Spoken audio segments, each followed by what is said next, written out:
lasa taona lasa koa ny fisainako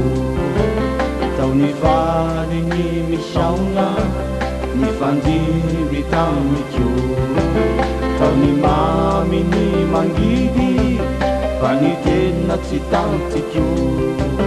nandronandro ndalanao ilay mandapiainako sao everinao fa iny rano masoko iny rano maso nakivina rano maso pijalina tsia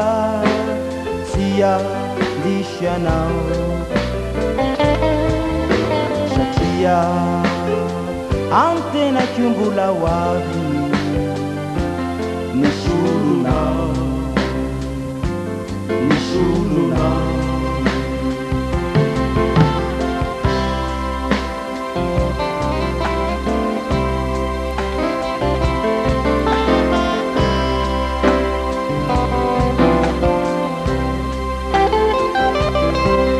asarany vikanao na niendrikao kanto metinao nandrebirebena ny fitiavako efa jambena tagagaga angambianao raha lazaiko ny amiko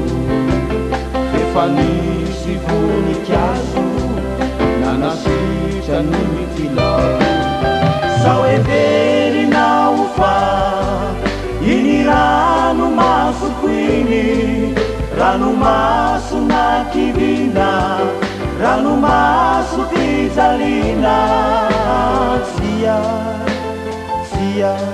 disy anao satria antenako mbola ho avy nisolonao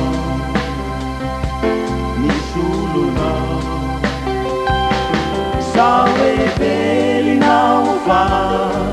iny rano masoko iny rano maso nakivina rano maso pijalina tsia disy anao satria antenako mbola ho avy